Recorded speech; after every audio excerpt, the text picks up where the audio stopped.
Warning. This program contains strong language, auditory violence, and mental nudity. It is intended only for mature audiences. Listener discretion is advised.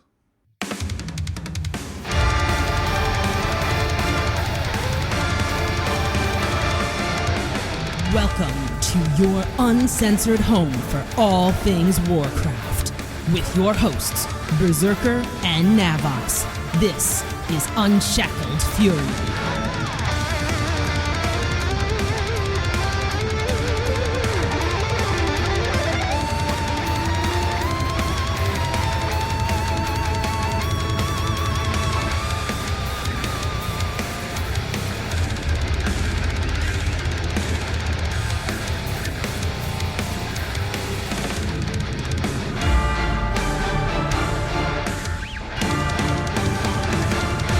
It's pandemic season, everyone's prepping for disaster, and we're here to drink our soup straight out of the pot. Welcome to episode 67 of the Unshackled Fury podcast, your uncensored home for all things Warcraft. I'm your host, Berserker. I've got my Yeti at the ready, and with me as always is the parasite to my contagion.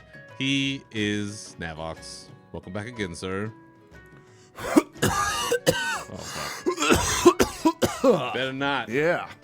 You better not. I didn't even cover my mouth. Oh, that's how I roll. Just like everybody else in the state of Florida doesn't know how to cover their fucking mouths when they're out in public. They just let it roll. It's like, oh my God, it drives me nuts. We were in Walmart the other night and that was your first mistake. Checkout line. Well, they have nothing but self-checkout lanes now at Walmart, apparently. Like, the employees wander the store, there's nobody at the checkout lanes. Oh. And there's this family in front of us, and oh my God, the mom just starts having this coughing fit, and I'm in germaphobe override. I'm just like, I've had it. I'm just like, oh my God, I am done. I am just done. So this has been a really great month for you. Yeah, this has been a really good month. My big trick, by the way, at these self-checkout lanes is I throw my hand in one of the bags, because you have the bags next to the self-checkout lane or the scanner. I throw my hand in the bag and then I pick up the scanner that way. And then I leave the bag on my hand and then I just throw it in the recycle bin and I'm walking out. It's like... What fucking year is this? This is what we've been reduced to. Oh dear God. Well, yes, as I'm sure everybody listening to this podcast knows, or at least should know by now, we do have a global outbreak of coronavirus, COVID-19, whatever the hell you want to call it, and we have had a confirmed case with an unknown origin here in Sacramento. Oh, so we're all on high alert. That's great. Yeah. That has not been fun at all. And like you, I'm looking at everybody who's sneezing or coughing or has a runny nose. Or I was at Costco yesterday with 10,000 other people, and I'm like, motherfucker, you better not. And I had some guy in the frozen aisle, and it's like he was trying to eject a lung on purpose. Just not into an elbow, not into a bag, not into his hand, like out into the earth. And I'm like, bro, right. I'm gonna throw you in his freezer. This is unacceptable. It was madness. So yeah, I feel your pain, brother. I feel your pain. So other than trying to avoid the latest biological disaster, how have you been since the last time we've been here? I've been pretty good, considering we got a bunch of fun quality of life settings with the latest patch they gave us here. And I have my cloak finally up to level. I have it up to level 12. Yeah. So that was, we'll talk about it when we talk about the horrific vision changes. But it was nice because last week, I only did to go from, because I was at rank 10, and to go to 11, you had to get those 8 pages. I only had 4 of them, and then I was just like, you know what, fuck it, I'll wait, because Org is going to come out next week. It's so much easier to do Orgrimmar, and I'll just I'll burn through these vials because I already have 5 of them and they don't stack. Ooh. Well, then all of a sudden after patch, you can have more than 5 vials and, and then each one of the zones gives you a page. So I just had to do one run, which was awesome. So I did my first time ever doing a full clear by myself. Nice. I went into Org and did a full clear by myself. I did manage to use up all 3 of my, your orbs. The orbs, yeah. Right. But yeah, I did it. And then I went back in and I actually got rank 12. I went right back in afterwards and threw a mask on. Oh. That was stupid. Yeah, I put a mask on because I was like, what does it do? I'm like, what does it actually gain me? I didn't understand what it did. And when I went in there, it the mask I had halves your resistance. Ooh. So instead of having, what was it, 1,000, I had 500. Oh shit. So I burned through all 3 of my orbs just getting, through the lost zone, and then I killed Thrall, and that was it. Mm-hmm. And I was done for the week. So I've been farming up stuff all week, and it's a nice change, I guess, for people like me that aren't really, that are trying to play catch up and stuff. It is a nice change. So. Mm-hmm. So yeah, other than that, I've been, again, just trying to get gear on my Death Knight, having a lot of fun doing that. I'm finding a little more enjoyment in WoW, branching out and playing other different classes, even though my heart's still with the Warrior. I love playing my Warrior. It's always been my main. I always log in and do, dailies with it, but I'm having a lot of fun on the Death Knight. And I think it's that I'm getting that instant gratification of, well, yeah, my Warrior's like 460 something item level, but my Death Knight's not, so I'm actually getting that instant gratification of, oh hey, look, I'll just go kill this world boss. Oh look, shit, I just got a 425 item level. Wow, that's such a great upgrade. Yeah. It's like so I get that, the little dopamine rush. That's it, the dopamine. That's it. That gambler's mentality kicking in. But other than that, how's it been in your neck of the woods? Another busy as fuck couple of weeks. That's for sure.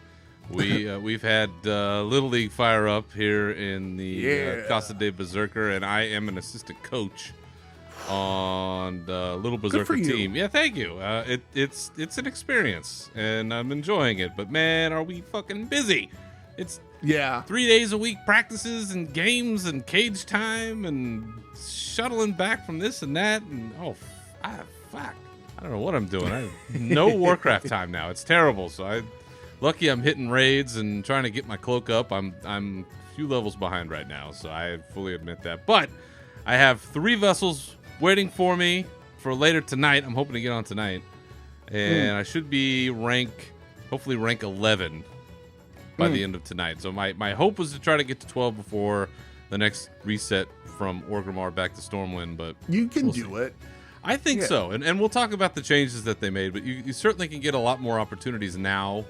So I'm kind of hoping that if I've got enough time to do it, but like even right after we record this podcast, I'm throwing 500 pounds of gear in the back of my ride, driving over to the Little League field. So that has taken up a lot of time. Plus, ducking global outbreaks of coronavirus. Like I said, it's here, and everybody's panicking to some degree. Like I said, I went to Costco. It was madness over there. You got people walking around with masks everywhere, and it is kind of odd. I will say it is an odd thing to encounter. Apparently, washing our hands is the best advice, and I still think that's really great advice, and I'm very good at that. And my freaking cracked knuckles will attest to how often I have been washing my hands as of late. But it is kind of a dominant force right now in our lives, so having to kind of be mindful of that is a little strange. We will make it through it, though. We're going to make it through it, folks. I know people out there listening, they're like, we made it through the bird flu. We made it through all that kind of stuff. So don't worry. We will make it through this. Yeah. It's one of those things where it kind of shakes you out of your general malaise, if you want to call it that, where, we get hyper focused on, like I just said, I'm focusing on going to work and then running Little League practice and then trying to figure out stuff for Warcraft. It's like you kind of have this program that you set for yourself, and all of a sudden, out of nowhere, it's like, whoa, there's this other huge thing going on. Its severity, is kind of TBD, but it's out there and it's having an effect, and you're like, oh shit, I kind of have to adjust what I'm doing or changing things. So it's always a little off-putting, but it helps you kind of put some things into perspective too, I guess. Yeah. Like, well, maybe it is a good idea that I wash my hands and keep things clean and do this, that, and not drink soup directly out of the pot like I watched this guy on Twitter do, and I was like, oh my god, that guy needed. Oh, that guy. Woo! Oh my god. Woo! Yeah, Yes, throw that guy in the ocean. That's terrible. Horrible. Yeah. That's But back in Azeroth, working on the cloak, and our raid team is 11 of 12 bosses in on Nyalotha, making progress on N'Zoth. I don't like that fight. Yeah. I understand. I don't know. This one's not doing it for me. No, I got to experience it 3 times already. And I don't like that fight out. Like, all the other fights are great in that. Like, I go in there on a Sunday on our casual night, and I got to tank the majority of that instance, and it is a lot of fun. Like, there's a lot of bosses that, like, you get to do a lot of stuff. Like, especially as a tank, like, there's this one, I forget what boss it is, but it's a dragon, and you pick up this orb and you death ray. Yeah, and that's a lot of fun. But then you get to the last guy in N'Zoth, and it's just like, oh fuck, what's going on here? And my raid team actually downed him on normal this past week, so congrats to them. Congrats. But it's it is it's not as fun as I think the other bosses are. Yeah, it's a great zone, and I've said this before. I love it. Yeah, it sucks because our 2-hander comes from that fight too. I know. So. I know. I gotta save up all my bonus rolls. try to get that bad boy and all his corruption. Yeah. It's leaving me a little wanting, and maybe it's because we're just kind of banging away at the same parts of the fight, and so maybe it's just my experience thus far is truncated, so maybe I should wait until we actually kill it to give my final verdict. But so far it's not that exciting. Like, I'm kind of surprised. We split into a couple groups, and we're banging on tentacles, and we're wailing on this one big guy and dragging him around, and I don't know. It's not quite clicking with me yet, and maybe that's me. I don't know, but I will reserve final judgment until we've actually killed it. So, but man, what a phenomenal raid, and although we're gonna talk about this a little bit later with bosses throughout the years. End bosses throughout the years. Nyalotha, for as good as it is kind of an odd capstone for this expansion. Where we started off faction war and all the crazy stuff going on, and this isn't an old god raid or expansion stuff, and then here we are with an old god raid. And here we are with an old god raid. It's just. It does feel a little disjointed in some ways. I mean, it makes sense from a story perspective, but yeah, it's what a wild expansion this has been. Yeah, really, just kind of all over the place. So we've got some news items to talk about this week. Some more pressing than others, but first, Nav, I have a very serious rage topic for this week that I need to get off my chest. So why don't we go ahead and jump into that? Let's rage. So Nav, last time when we were here, I made a grand old speech about this particular segment and how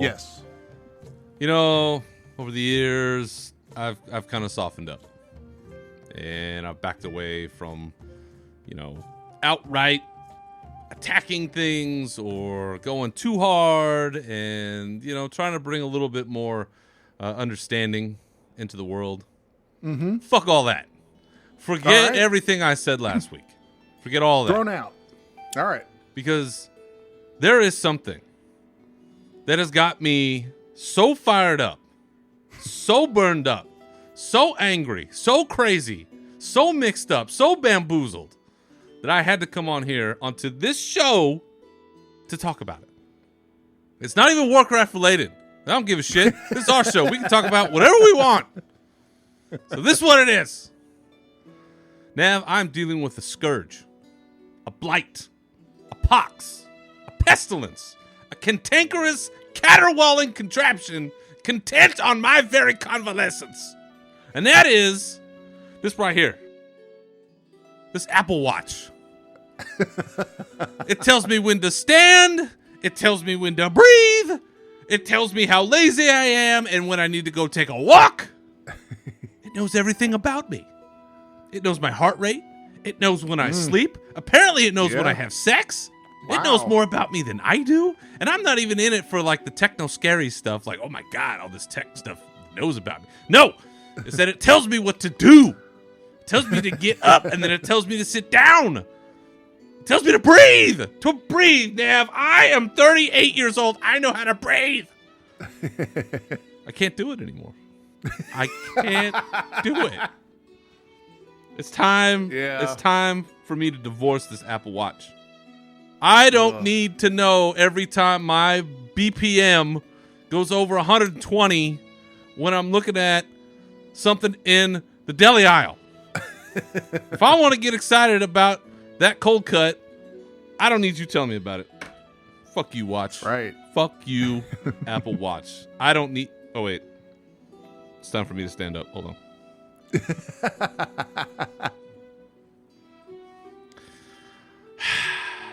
We're slaves to technology, Nav.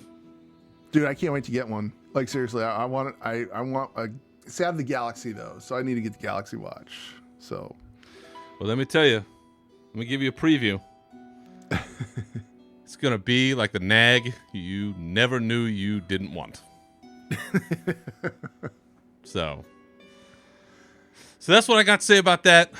Apple Watch, we need to have a serious discussion.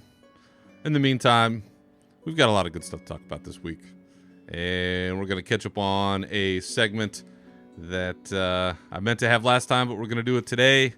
And some other things that make our life better in World of Warcraft, and some of the fun things that we've done in the past and along our journey in this beloved game of ours. So why don't we go ahead and jump into our news.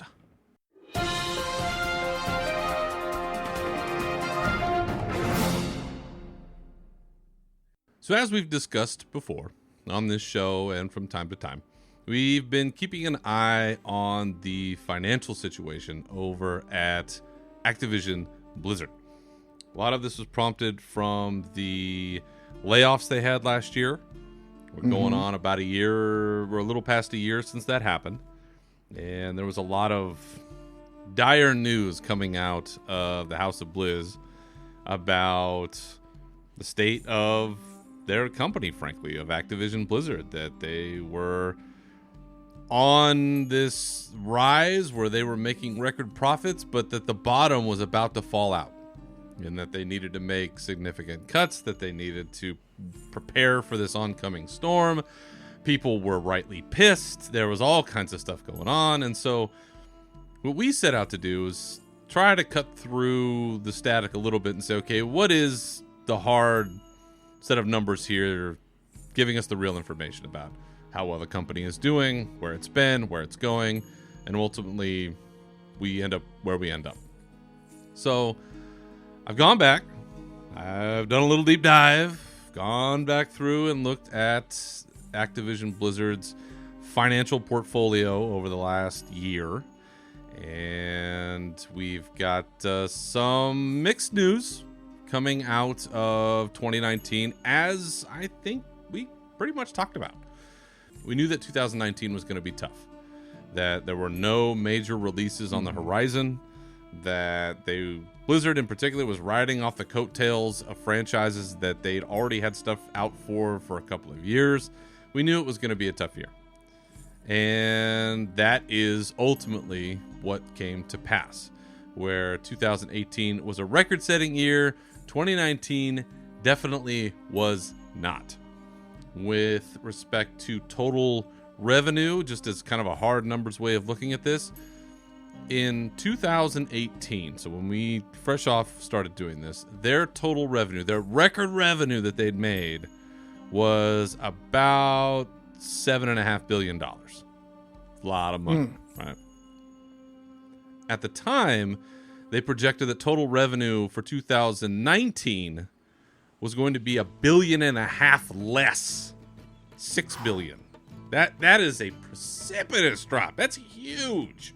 Yeah. For one company to lose that much year over year is massive. Well, that was the projection. Now we have the reality. And what was the reality? They did come in lower. They came in about $1 billion plus lower at $6.49 billion.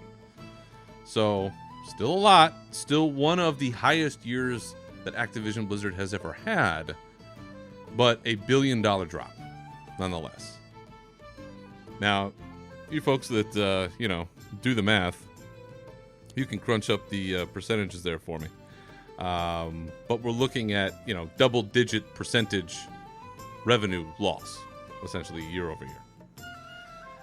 One of the other things that we looked at was how much Blizzard, or Activision Blizzard made in the fourth quarter, because that was something that just came out, and we looked at in terms of total revenue. So in quarter 4 of 2019, Activision Blizzard pulled in almost $2 billion, $1.99 billion, which is less than the $2.38 billion they made fourth quarter 2018, but it was still higher than the $1.82 billion that they were projected to pull in the fourth quarter. So the reason why I'm saying all of this is that this still continues to track with what we had talked about last year, which is that everything was going to be heading in a downward direction, but at some point it was going to start pulling itself back up out of that nosedive. What we've seen so far is that, yes, it has gone down, but they've actually overperformed from where they thought they were going to be. So, for reference sake, when we looked at this a year ago, the stock price was in the low 40s. At the time of this report, it ended up being about $60 a share, a little bit more than $60 a share. Granted, with the coronavirus stuff that just hit, all markets just took a huge dip. So Yeah. They're down to, I think, about $58 a share right now. So it's not necessarily a true representation of where they're at. But they are starting to pull up out of the nosedive that they've been in. And as awful as it was, and as terrible as the things were that happened, and whether or not they should have happened is a whole other conversation, Activision Blizzard as a company is starting to pull themselves out of the low spot that they were in. We continue to talk about how 2020 needs to be a year when they come up big. There need to be releases this year. There need to be games this year. So far for 2019, it was all Activision side. It was Call of Duty that pretty much carried the weight. Blizzard released nothing. Yeah. And that's not good when you're trying to bring everything back up. But I don't know about you, Nav. I think we do have some things potentially coming for 2020. Oh, yeah, absolutely. Yes. Yeah. With Diablo and Shadowlands. So, yeah, Blizzard will, bounce back from this. Do you think they would force Overwatch 2 to get something out? Well, here's the thing. Overwatch 2 falls into the... I don't know. Actually, does it fall into the Battle Royale thing, or is it just a first-person shooter? I don't actually know, because I don't play Battle Royale games. But I know that, shooters are always fun, and Overwatch does have a good following of people. People do like to play Overwatch. I'm not one of those people, but I know that it's very popular. StarCraft isn't getting anything. Diablo, I was, I am still waiting for Diablo 4, mainly because I wasn't really interested in Diablo 4 before, but after reading some of the stuff, and we're going to talk about it a little bit, I'm actually getting more psyched for Diablo 4 with what I'm seeing. And then Shadowlands, of course. But Shadowlands, let's let's be real here. Warcraft, I mean, as much as we are a Warcraft show, and we love Warcraft. It's our game. We love, and we always come back to that well. We always come back to Warcraft. We're always playing it. No matter where we go, we'll come back and play Warcraft. But let's be real. It's an older game. You know, it's not exactly picking up new people. Like, we have to make our Warcraft players at this point. So big thank you to Taliesin and Evitel for creating another player. And congrats and welcome to the world, Aniran. Hey, congratulations. Yay. But for real, it's an MMO. It's a 15, 16-year-old game at this point. It's tough to get people interested in that style, that genre of gameplay when you have you have these battle royale games, you have these quick games that you could jump into, play for a little bit and jump out of. It doesn't have the overhead. It doesn't have the, well, I have to keep doing this if I want to be good at it, or I have to keep doing this if I want to get, if I want to have the best gear to do what I want to do in this game. It's an investment. And I think from what we're seeing here, I think Activision needs to pivot. Blizzard needs to pivot a little bit and get into the realm of putting more things on the mobile scene. Like, we need some sort of mobile Warcraft game. We need some sort of Diablo mobile that we can play, and it's not going to be that Immortal, but it's not going to be that far off when you've got xCloud and you've got Stadia, and I can load up and play the newest Diablo. I don't even have to play Immortal. I could just run the latest Diablo right from my phone from the cloud. That's coming, but that's still on the works. So the major players here are going to be, for Blizzard, it's going to be Shadowlands, and I think you said it, Overwatch 2, because Diablo 4 is it's making traction, but it's still not ready to be like, you know what, guys, here, it's a ways beta, off. let's go. It's ways off. Yeah. Where Overwatch 2, I feel, is closer, and they have the foundation for the game. I hate to say, I'm not trying to take away from game development. Lord knows I don't understand how it works, but you're improving upon the engine that you have, and you've already got, basically the characters in the game and stuff already in motion there. And I don't know. I think those two games alone will help Blizzard out a lot. But yeah, they're heavy hitters. The original titles, World of Warcraft, StarCraft, Diablo. That's what I see as the original. I know that Hearthstone's a big thing, but Hearthstone's not that, to me at least. For the Hearthstone people out there that love it, great. I'm not going to keep, backstabbing. I don't like that game. I don't play the game. It's there for people, but to me, it's StarCraft, Diablo, and Warcraft. That it'll always, like, for Blizzard, it's the Holy Trinity. Those are the Trinity, right? Exactly. And until we see something for StarCraft, hell, give us a first-person shooter StarCraft game. You're doing Overwatch 2. God. You can do the first-person shooter stuff. Give us Ghost at some point. That'd be cool. Yeah, find a way to dig up and retool the one that you canceled.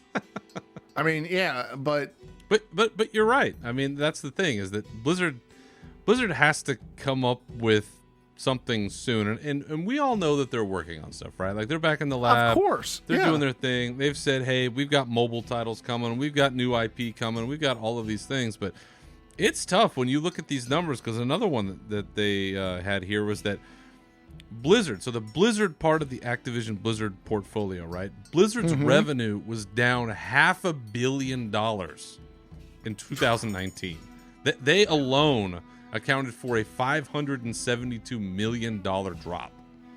That in most places, you start losing money in the 10 to 20%, you're not sticking around very long. So not to say that they're in danger of going anywhere at this moment. And like I said, I think things are improving the way that they need to do, and the market has responded, because after this fourth quarter report came out, their stock price did continue to get a bump. So people do have faith that they're coming around the corner. But to your point, things have got to start hitting the market, and it has to be diverse, and it has to be something that people are going to love, which Blizzard doesn't typically have a problem with. But you're right. I don't know how many meetings I wish I could be in and ignoring playing something on my phone. Yeah. You know? No, for real. Yeah. Listen, we'll drop the veil here for a minute. Everybody's in the bathroom on the phone. Who doesn't want to be in there wasting time playing a game? That's right. Getting numb knees. See? That's right. And I think that they know this, but I mean, from these numbers, it is clear that people are putting some faith in them to turn it around this year, but they had better do it. They had better do it, and they had better do it fast. Like, Shadowlands ain't going to be enough. Call of Duty seems to be doing a fair amount for the entire company. Candy Crush, that whole realm, the King mobile division, they seem to be pretty consistent with their revenue, so they're not growing or diminishing. They're kind of just trucking along. So really, it's up to Blizzard, and I hope that for their sake, as their stock continues to climb, over that $60 mark, as hopefully revenue starts coming in, because we're going to see a first quarter report here in just a couple of months, and we'll see, okay, are revenues coming in on certain things? Are we hitting these new marks? I mean, we'll find out. But one of the other big components to this that the financial analysts that I've read point out is, what is the nexus going to be between Activision Blizzard, the development of the titles that they have, and the next-gen consoles that are going to be coming out? Because that can cut either way. Because I haven't been a console guy since way back when. I haven't bought a new console. Me personally, my wife, bless her heart, bought a Wii for me, back when those were the hot jam. But I haven't bought a console in probably 20 years. Yeah. So for me, that's not really my market. But looking at it, you have all of these next-gen consoles coming out. That can have an effect in a couple of ways. One, where, let's say, there are games or new franchises or other IPs that come out for these next-gen consoles that suddenly they scoop up a large part of the market, and all of a sudden people are very focused on that and are like, you know what, PC or Blizzard titles, Activision Blizzard titles, I'm not really interested in that right now. I'm focused on this over here. That would be a huge hit to what is already an uncertain market. The other side of that being, maybe Blizzard's working hand in hand with these folks to develop ports for a couple of things to go over to these next-gen consoles, which could help them, could boost them, could provide more eyes onto the product, which could be a good thing. So I know we're going to talk a little bit more about the D4 quarterly stuff, but I know you have some thoughts on this too, about how these next-gen consoles could make an impact or play in here. So what do you think about those? I really feel like the next-gen consoles are going to be a huge benefit for Blizzard with Diablo, alone with Diablo, because a lot of people, there's players like you, like me, that, we grew up playing the PC games of Diablo, and then we played World of Warcraft, and we're always sitting in front of the PC, and then our lives evolved, and we got married, and those people want to spend time with us, and they want to play video games, and I've got you got an 80-inch television on the wall, and you want to hook the Xbox up to it and play some couch co-op, and that's money right there. I mean, to have that ability, and plus, again, with the xCloud and the Stadia, the fact that I can hook a mount up to my Xbox controller and stream games to it at this point is huge. Looking back when I was a kid, thinking to myself, wow, this SNES is really, really top of the line. Wouldn't it be awesome if at some point I could play with my friend and he's at his house and I'm at my house? And, crazy. And we're at that point. It's with now we're at controllers. You're just doing it with a controller and a cell phone. It's it's something. But they need to port. I still feel like they need to do a port of World of Warcraft in some way, shape, or form. You can do a World of Warcraft interface on these consoles, and you're still paying for the service, and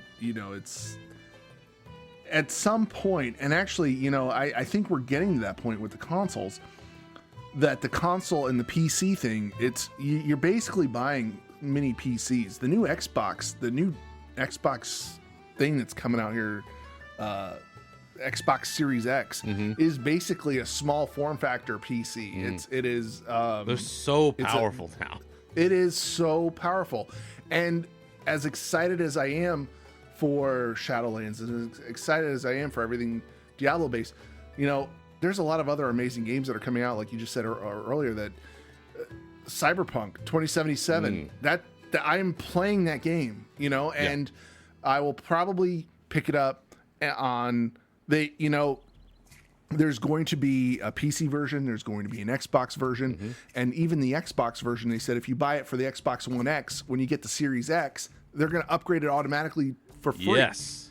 That's and the fact that now they're doing, Xbox has, it's basically play anywhere titles, they call them, where I could sit down at my computer, start a game, and go, I want to go sit on the sofa and play. And then I just get up and I go downstairs, turn it on, and I pick up where I left off. It's amazing. I love how that works. And, but yeah, I think,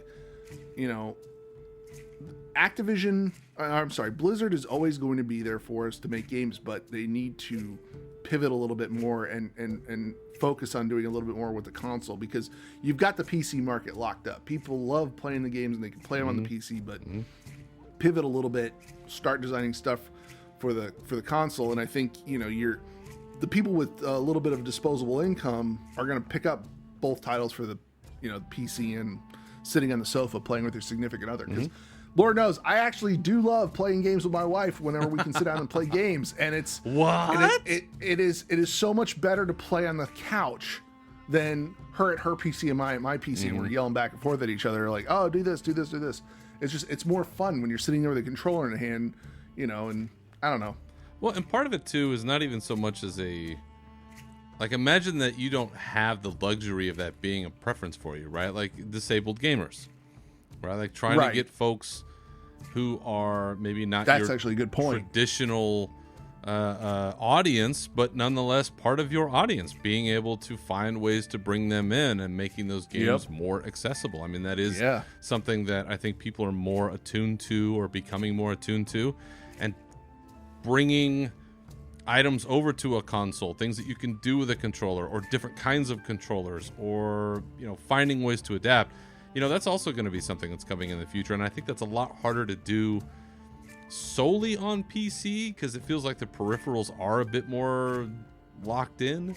And you want that though too. You want this development to keep going, because at some point in our lives we're going to be at that age where things aren't going to work out so good with your hands, and things aren't going to work out good with your joints, and you're going to want those alternative things, because you still need to get your fix with the video games, and you're going to go back to that. And so that so at the end of the day here, Blizzard definitely took some hits in 2019 when it came to the finances, as we expected. They are starting to also climb out of that, as we expected.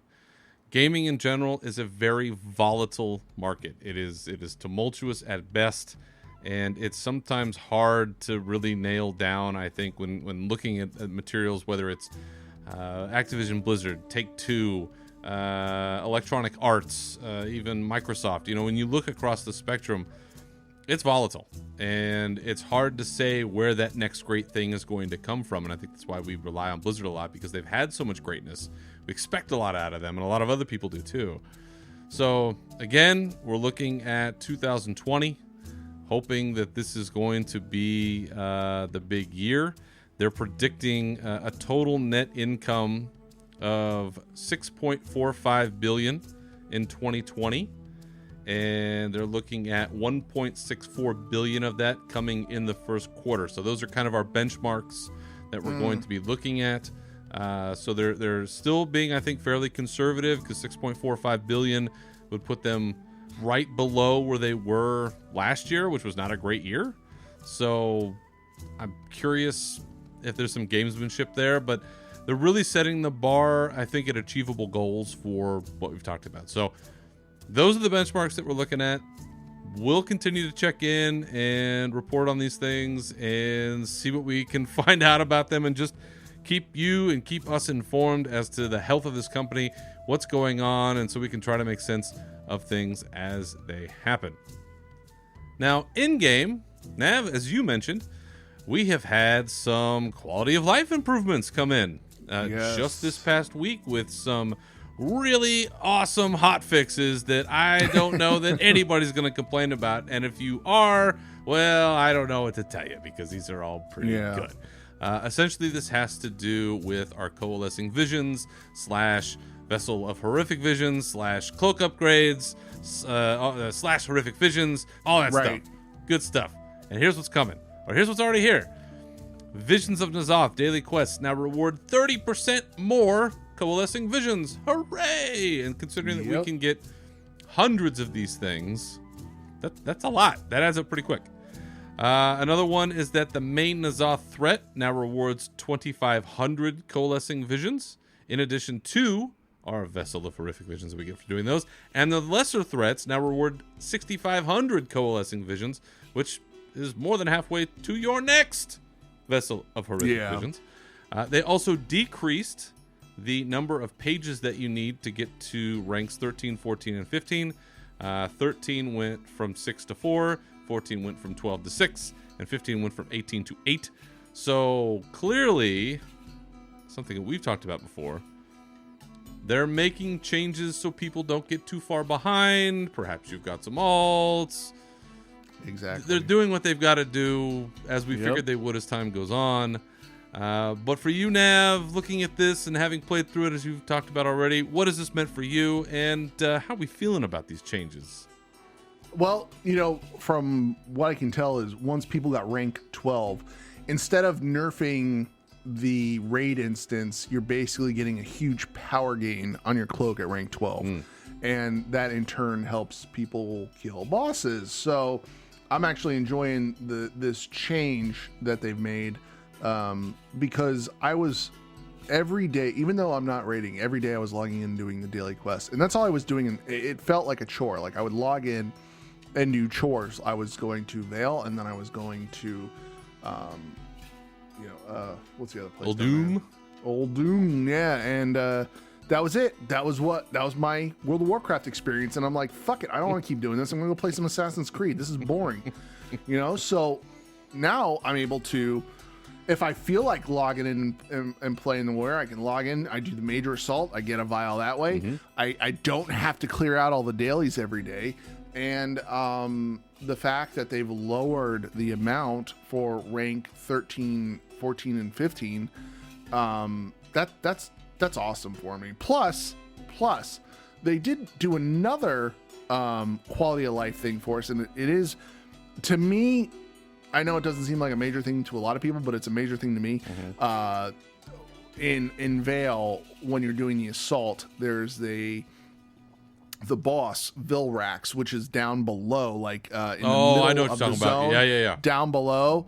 Once you kill him now, there's a portal that appears that takes you out. So you don't have to run all the way down and all the way back. So they made that change for us, which is another quality of life. I thought that was new. I was like, where the fuck did this come from? Yeah, and what's, we knew these changes were going to come the minute, the world race was over, and they want to make this stuff more obtainable by the people. They want, give it some more time. I'm sure some more, things will be lifted. I'm sure they'll lighten the load up a little bit on us, and as we prepare for Shadowlands, and yeah, I'm really looking forward to that. But yeah, I'm happy with all the changes.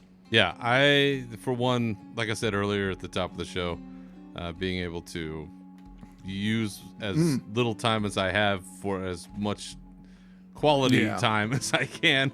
This helps out a lot, because even before we got on here and recorded, I wanted to run in there real quick and just kind of see a few things. And I was able to get a couple of vessels pretty quickly, like within 20 minutes. Yeah. So being able to do that, I'm like, okay, that's my next rank. I'll be able to run and get the pages I need to get that done. So I think that is a very welcome set of changes. Glad to see it.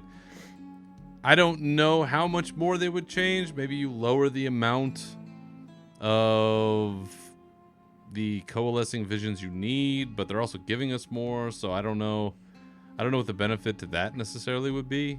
It seems to me the thing that the community keeps asking for, if there's going to be any other changes, is account-wide essences.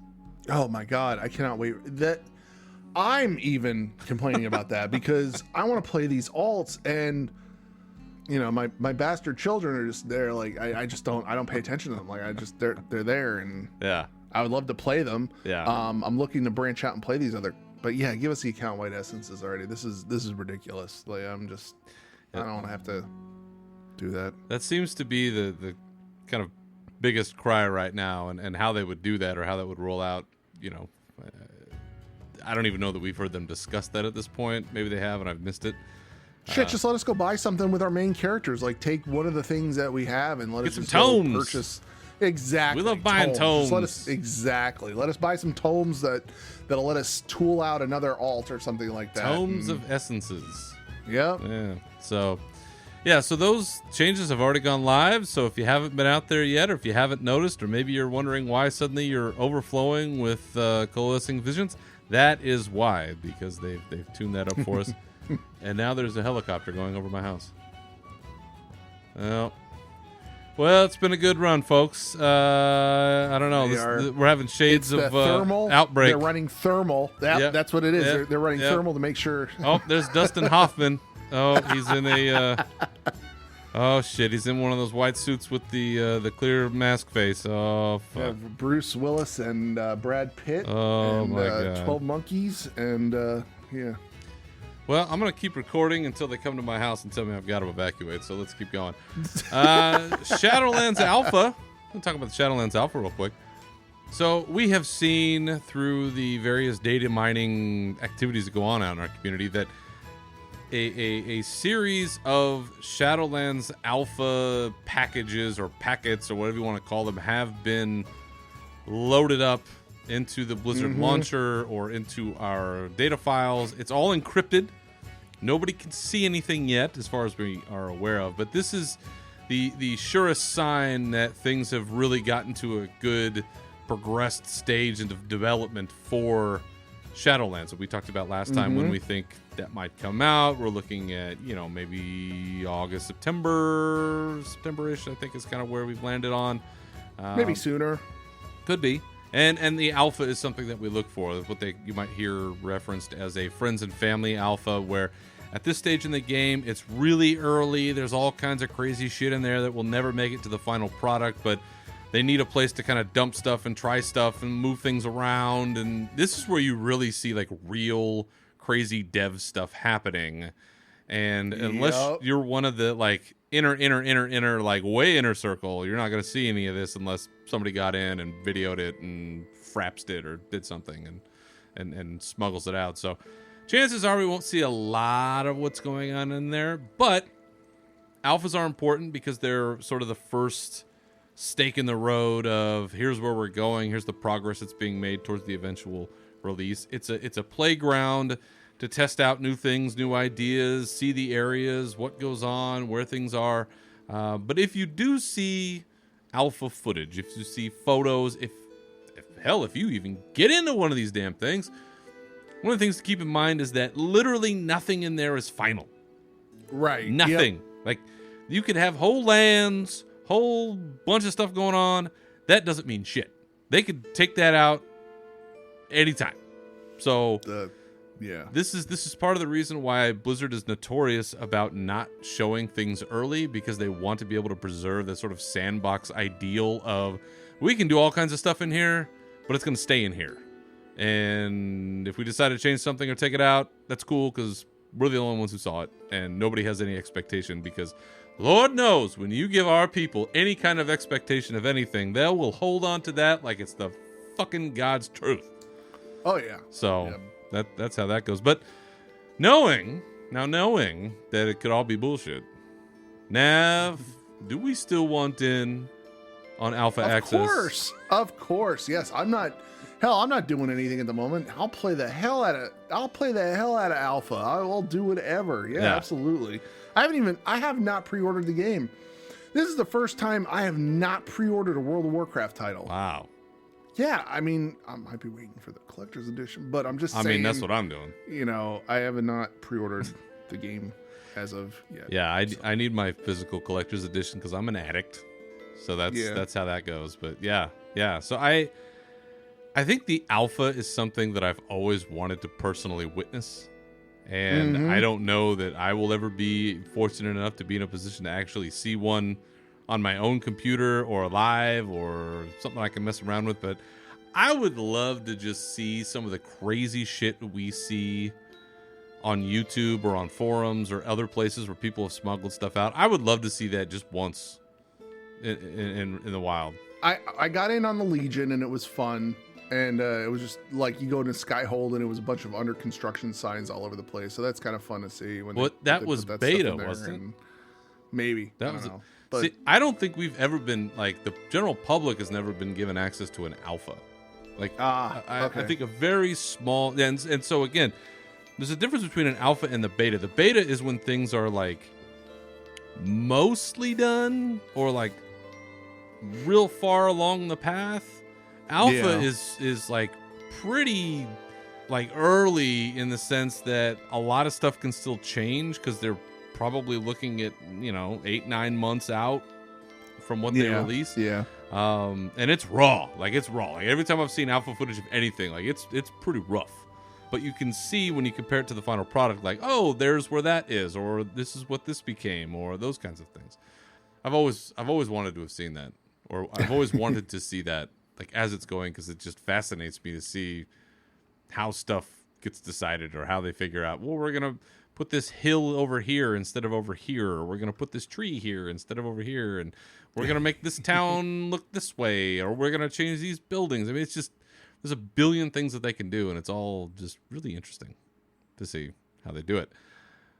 So speaking of alpha and things that we may never see, this is my segue.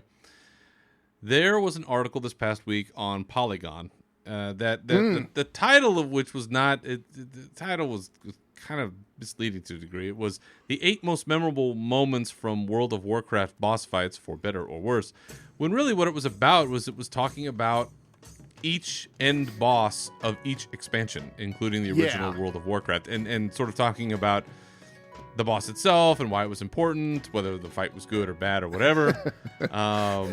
So it wasn't necessarily the 8 most memorable moments, because trust me, I have plenty of other memorable bosses than some of these. But that is essentially what this is about. And Nav, you and I we're going to kind of run through this list here and give some of our thoughts and what the history was like. But before all of that, tying into my last comment about the alpha.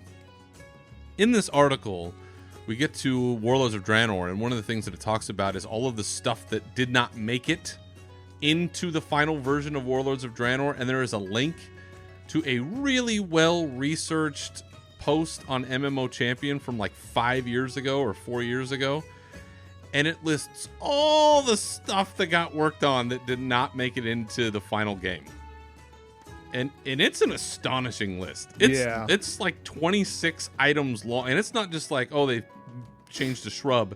It was like, we were going to be able to do all of this, and then we were going to be able to do all of that, and we didn't get any of that shit. And it's impressive. So for that reason alone, you got to check out this article just to get to that link, which on MMO Champion is titled "A Collection of All Known Cut/Delayed Contents in Warlords of Draenor," and it's got video, it's got alpha, it's got alpha footage of stuff. It's crazy. It's crazy stuff, and I'm still pissed that we did not get Temple of Karabor as our faction city as Alliance, because that place looked fucking rad as hell. Anyway, going back to our list. So Nav, you were the only one of us that actually played vanilla when it was vanilla. Yes. Did you ever see the Great Kel'Thuzad at that time? No. Never saw Kel'Thuzad. We actually hold on. We're talking about Naxxramas. Now we're talking about Naxxramas in the original Naxxramas 40, when we used to do 40-man raids to Nax. Yes, we did. Yes, we did that. That wasn't as big of a at the time for us, that wasn't that big of a fight. It was more honestly the big fights back then were still you do the molten core runs and then Blackwing Lair, then Onyxia and things like that. Nax was fun, don't get me wrong, but it didn't have I felt like it didn't have the same impact as it did when we were taking down Nefarian or Onyxia. Now, what did you play back then? I played a rogue back then, actually. I played a rogue back then, and it was I did love the Nax gear for the rogue. But the bigger fight in that was the Four Horsemen fight. That was a more memorable fight for us, I think, more so than Kel'Thuzad. Well, and you know what the famous item is that dropped from that fight, right? For the Four Horsemen? The Corrupted Ashbringer. Oh, the Corrupted Ashbringer, yes. Which yeah, by the way, I've only ever seen once. So, speaking of Ashbringer, I actually had something just come to light for me today when I was looking at a Flash Gordon thing. No. Yeah. If you ever go look at Flash Gordon's sword, and it looks like what they may have got the idea for Ashbringer. It's got the circle on it, and I'm like, wait a second. I'm like, come on. But anyway, I digress. I don't want to sidestep us too much there. But yeah, go look at Flash Gordon's sword. Tell me if it doesn't remind you of the Paladin Ashbringer there. So there you go. Anywho. Yeah, I didn't see Kel'Thuzad until Wrath of the Lich King when he was in that opening raid when Naxxramas moved to Northrend. So I didn't get to see. And then it became a 25-man raid. It wasn't a 40-man raid. It was a 25-man raid at that point. Yeah. So I didn't see it in that incarnation. I did briefly before that expansion came out. My buddy Rommel and I did manage to get into Naxxramas and just poke around in there in the original version, and we did not fare very well, just the two of us. As you might imagine, but I did at least see it once in game where it was way out there in Eastern Plaguelands before it moved. Now, moving on to the Burning Crusade, popular opinion may say that Illidan was the final boss. No, it was in fact Kil'jaeden. In the Sunwell Plateau raid, which I also did not step into this until well after the fact. This was my first foray into World of Warcraft was during this expansion, and really I spent the whole time just learning how to play and gearing up, and I did do some raiding. I did actually a fair amount of raiding in Burning Crusade, but never got through Sunwell Plateau when it was a sort of current, let's say, boss. But for you, did you get a chance to excuse me. I got the virus. Dude, I've been coughing the whole time. So over. Yeah. It's over for us. It's over. Leave this in. Dustin Hoffman just heard me. Oh, shit. Better get those monkeys over here. Did you actually get a chance to take on this fight when it was current content? I did not, because our guild broke up because the guild leader's wife was sleeping with the rogue lead, and they got all sorts of drama, and our raid team broke up. Our whole guild broke up over that. It was a lot of fun. God. So, yeah. So I think the last boss I remember killing, this might not even be the same instance. Was the group of four? What do you call them? It was a raid. It was a raid fight, and it was a group of the four blood elves, and one was like a warrior, one was a mage. Oh, you know what I'm talking about? This sounds I think familiar. that's the same instance, but I never got to kill Kil'jaeden. So, the big boss that I was able to kill was Illidan in Black Temple, and that was it. I didn't get to. Yeah, our group fell apart, and I was getting back into dating at the time, and I was just like, you know what, it's okay, I don't need to. Yeah, so it was, yeah. I did a lot of dailies on that island. That's about as close as I got. So. Yeah. Then from there we went on to obviously the greatest expansion of all time, the Wrath of the Lich King, with the Lich King being the final boss. Yes, that was fun. It was a fight Dated, that was but fun. Deep in everything, lore and difficulty. And for me, being a total mark for all things Arthas, Lich King, whatever, it's still my favorite. being the first time we downed that, it was just amazing, and I had somehow avoided seeing the final cinematic all the time that we spent in that raid, and it was a long fucking time. So the whole thing with Tyrion and Bolvar and making the Lich King, all of that was a surprise to me. I didn't know anything about that when it happened. So for me, this is, we had a long road to get there. I don't know how many guilds between the time that I first saw this raid and by the time I actually killed it with the team that I did. That was a long slog, but we made it, and it was amazing, and it's still awesome. My favorite boss fight probably of all time. But a lot of that's just because of the lore and all the crazy stuff that was going on. But what about you? Did you have a memorable time on this, or did you fight it? Did you kill it, or what? Nope. We did kill it. I was actually just while you were telling me that, I was tweeting out to the Unshackled Fury podcast the remastered ending of the Lich King that I just saw today. Oh yes, that I sent you, and you're like, oh, that's cool. I've seen it already. So I linked that. So if you're listening to this, go look at, and you haven't seen the remastered thing, go out to the Unshackled Fury Twitter account and go check that out. Yeah. The remastered edition. But this raid was the raid that swapped me from Horde to Alliance. Yeah. And from my Rogue to my Warrior, because I had my old EverQuest guild was raiding again on the Ice Crown server, and my buddy at the time, Tashin, messaged me and he's like, hey, listen, I didn't know you were playing World of Warcraft. Why don't you come over here, bring your Rogue, and you could raid with us? And then at the time, we had we had some tank drama, and then the tank dropped out. And he's like, do you want to level up a warrior? Jeez. I'm like, I'll level up a warrior. So I transferred my warrior over, leveled him up, got some gear, and I was tanking. That's where I started all of my tanking at that point. So that fight was awesome. I loved that fight. I loved that raid. That raid was amazing. A lot of good memories in Wrath of the Lich King. Yeah, because thinking back, I'm like, man, that's when we got Callie, my little calico cat and all that kind of stuff. But yeah, it was a lot of fun, man. Those were good times. That was a good fight. And, you have to read the article, but it talks about some of the controversy around the world first stuff that was going on at the time. And I remember a lot of that going on. So, yeah, for folks that maybe weren't around, check out this article. Hell, just to get some insight into that. After that, we had Deathwing and Cataclysm. Oh, God. Which for a lot of us, I think the big question was, how are we going to fight him? Because he's huge. Yeah.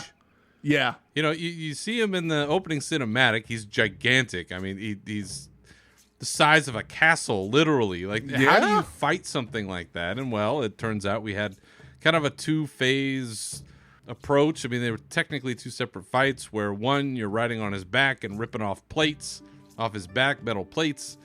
And then in the fight itself, down on the ground, he's half stuck in the water like Kil'jaeden was, and you're fighting like his face and his tentacles. Yeah, his tentacles, It's kind of an odd fight, but for me, I liked it because it was just so big.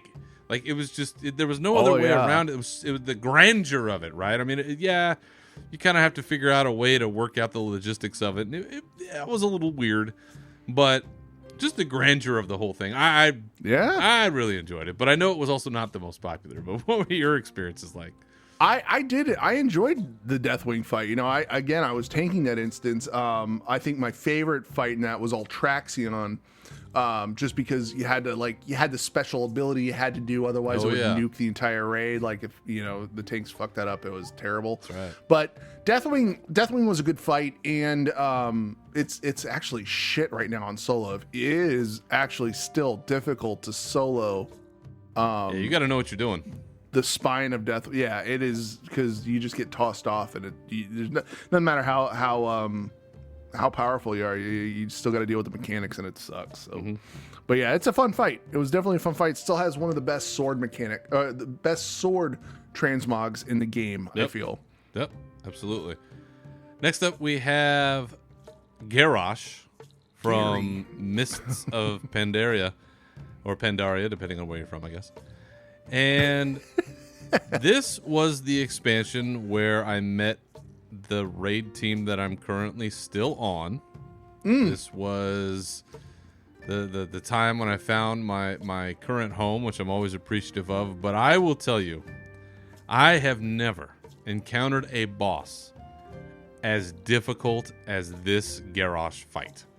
It damn near broke up our team. It actually splintered off half the team into another team because of various reasons, but we were not making a lot of progress very quickly. We had, I think, 300 pulls on this boss. Yeah. It was awful. I mean, it was fucking brutal in every way. Yeah. And there's still a video out somewhere, and Copperbolt will have to link it to me somewhere, of when we finally got that kill, and you can hear me in the background, and I'm like, die, you motherfucker. Like, I had it. Like, we had all had it. It was a very hard fight. It had multiple phases. You were porting out of different places. I mean, structurally, it's a great, interesting boss fight, but holy crap, I hate it more than any other, and I don't know if anything will ever take its place. But how about you? No, that was pretty much it. This was, we actually were fighting, we were doing this on Mythic, and we managed to kill Siegecrafter Blackfuse on Mythic, and we never got a chance to kill Garrosh on Mythic mode. They rolled the nerfs out the next week, but we killed Siegecrafter right before the nerf came out, and then we dealt with Gary after the fact. But it's still, you know, if you did it at level with everything, it's still a challenging encounter. And it was very challenging at the time because you had to split up in two different teams. They had to be coordinated. You had to make sure people were getting the bubbles. Hey, did you get a bubble? Yes, I got the bubble. Then why did you die? You didn't get the bubble because you didn't run through it, because if you did, you'd die. You wouldn't die. And then people just, you know, there was so much to deal with. You'd go to the alternative realms. You'd run down and get the bubble shields. You'd wait for him to spin around and just throw his axe down and nuke, you know, people in a triangle. And then when you got back on Mythic, you actually went into another dimension. Maybe this was on all the modes. Maybe it was on all the modes. Well, but, only in Mythic did you go to the future Stormwind. So then you'd go to the future Stormwind and you have to fight them there. But that was some fucked up shit. That was some fucked up shit. Everybody was impaled on spikes, and it was bad. That's what we're supposed to be, you know, and that's really interesting to me because we're dealing with the same old god shit now, and that's you kind of think like, wow, that's really what it should have been, but it's, you know, different. But but yeah, it was a good fight. I still don't have the shoulders. Still, every once in a while, I'll go insane and bring all my plate classes down there, and we'll run through it and Tusks of Manaroth. They are a very rare transmog to get. Still very rare to this day. So moving on from there, we had you know, Warlords of Draenor. What can you say about it? There, like I said, there's a great link in here about all the stuff that didn't get shipped, that either could have or maybe was never going to. Some really interesting things in there. Stuff I remember about how they had said you could have your garrison in any zone you wanted, and that didn't happen. And then they changed like our capital cities, and that wasn't so great. But one of the things that it seems, I don't know that we've ever gotten confirmation on this, but it seems like one of the major changes was who the final boss was going to be. Yeah, this was weird. In that it seemed like it was going to be Grom Hellscream, who you see in the intro cinematic, and he's going ape shit, and he's got stuff going on all through the expansion. Well, it wasn't him. It was Arkham. No. Yeah.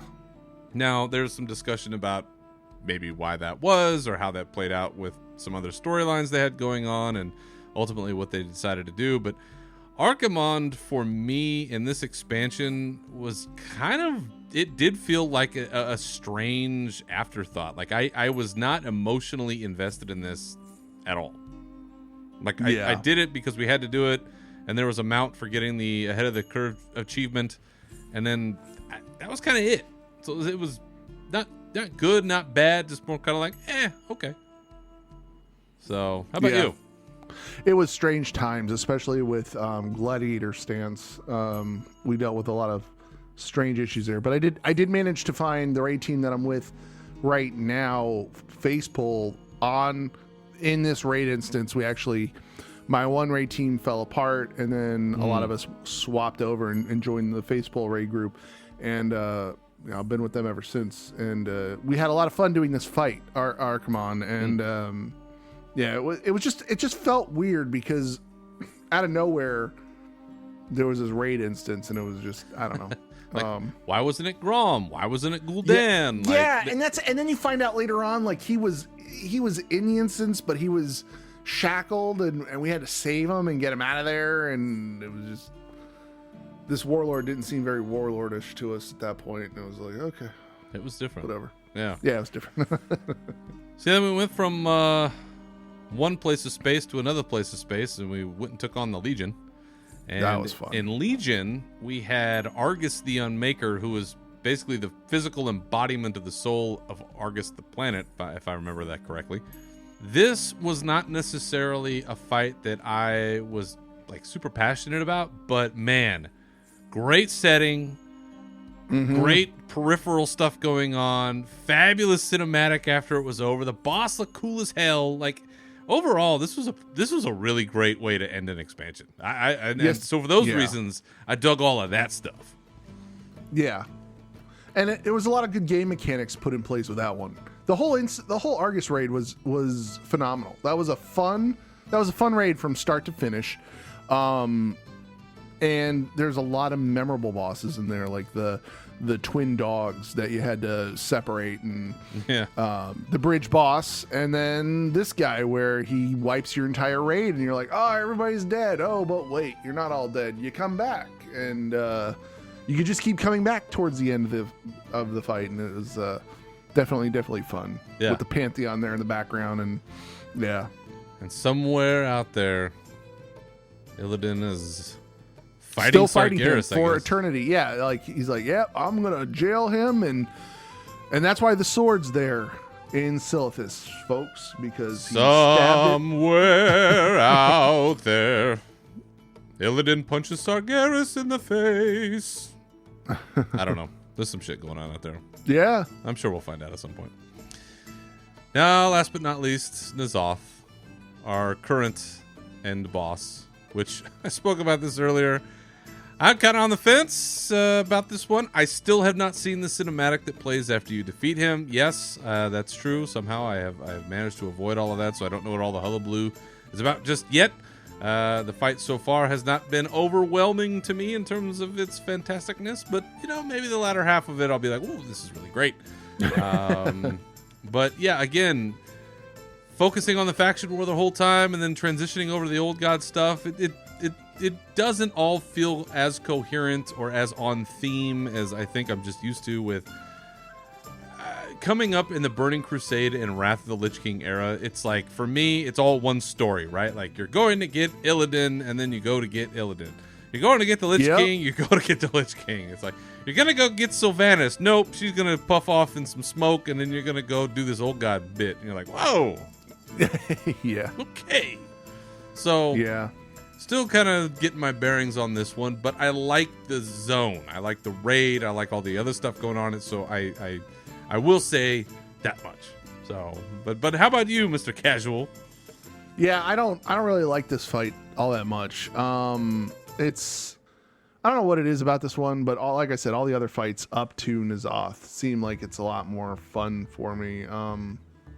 Yeah, maybe if I spent more time doing it, maybe if I had more, better gear or something. I don't know. I don't know what it is, but I've got a disconnect with this particular fight. But yeah, I think it has to do, actually, I think it has a lot to do with the fact that, one, there is so much trash to clear when you're doing this fight. You just, I don't know. To me, I got burned out by, I guess, when you get to Carapace, I'm almost burned out at that point when you're doing full clear stuff with all that trash. And then, I think from a DPS point, I think it's a little more fun than having to tank it. But yeah, I, mean, I don't know. I'll eventually go in there and do it when the group's doing it again. They feel like carrying me along, and I can go through there as a tourist and see what's going on, and we'll revisit this one. But for right now, it's now one of my favorite fights. There you go. So yeah, so if you want to check it out, it's up on Polygon. The title of the article again is the 8 most memorable moments from World of Warcraft boss fights, for better or worse. And, take a look at some of the comments that are being made here.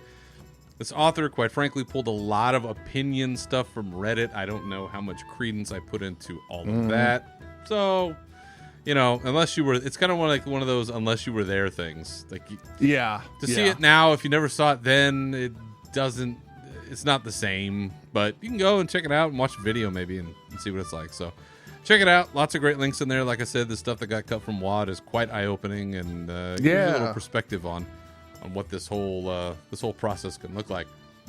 So one last thing before we go, we did mention earlier, and this is something I wanted to touch on briefly, is that Diablo 4, we know it's in development, and they had promised that they were going to be putting out regular updates as to what's going on with the game. And sure enough, they put out a quarterly update, and they had 2 sections that were put together by 2 of their team members, each discussing different aspects of the game. One was about sort of UI items.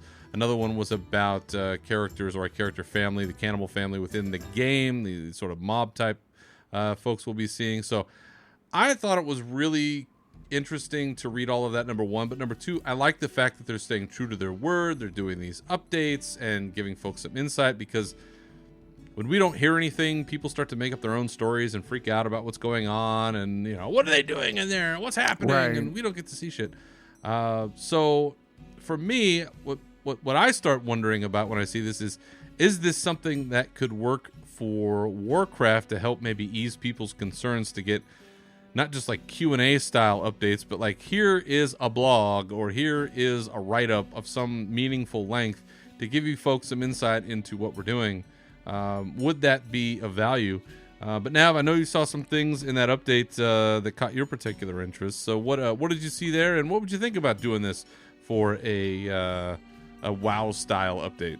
I don't necessarily know. I mean, could it work for WoW? Sure. Are they going to get a lot of pissing and moaning from the community? Absolutely. Like, no matter what the WoW team puts out, either quality of life increase or nerfs coming or something like that, people are going to bitch and moan about it.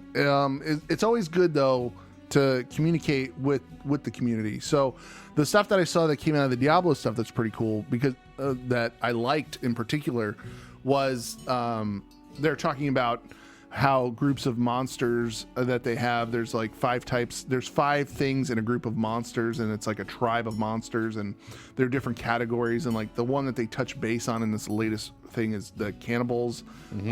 It's this cannibalistic clan.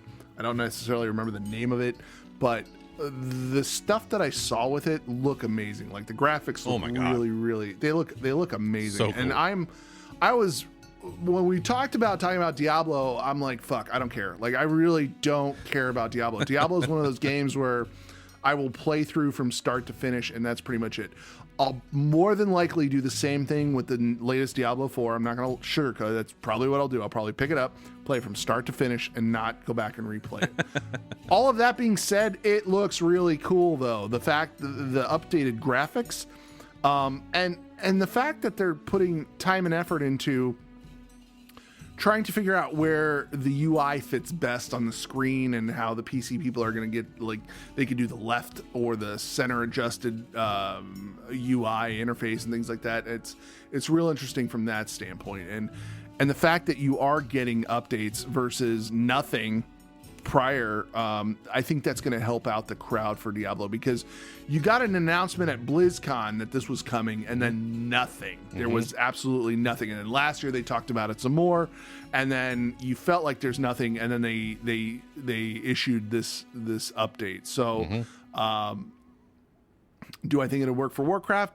Sure, it'll work for Warcraft. They're going to get a lot of feedback no matter what, good and bad. It doesn't really matter. I hope and pray that, the good stuff that, the information that that people are able to convey and in a meaningful way and make sense. The devs take that in. I'm just glad that the community is not responsible for developing the game as a whole because there's a lot of ideas out there that people have that I don't particularly agree with.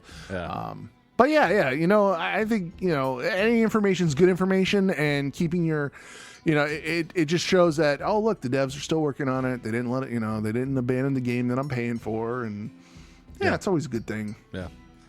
Well, we're always hungry for more knowledge on this show. Yeah. So any opportunity. Knowledge is power. Thank you, Dadgar. thanks for coming on the show. I didn't know you listened. So if you want to go out and read the Diablo 4 quarterly blog post that they had, it's out there on the Diablo website and other outlets where you can read this kind of stuff. And it's a really great insight into seeing how they go about doing what they do and why. And there's a couple cool videos you can see. And really, really great stuff there. And then talking about also the sort of co-development of, we're doing PC, we're also doing game console development, both at the same time, and sort of the kinds of ideas and things they have to keep track of there. Really insightful. So appreciate them putting that out, and maybe we get a little more on the Warcraft side for Shadowlands. That'd be fantastic. All right, well, I think that'll do it for this episode. Other than this fine program, where can the good people find you on the internet, Nevox? You can find me out on Twitter and Twitch. I am at NAV_OX. As for me, you can always find me on Twitter at Berserker Rage, and this show at Unshackled_Fury. Feel free to contact the show with your questions, comments, or otherwise at unshackledfuryshow@gmail.com. And you can find this show on SoundCloud, Spotify, Apple Podcasts, Stitcher, and Google Play. So once again, thank you for listening. Remember to keep your swords wet and your banners high, and we'll see you next time. Farewell.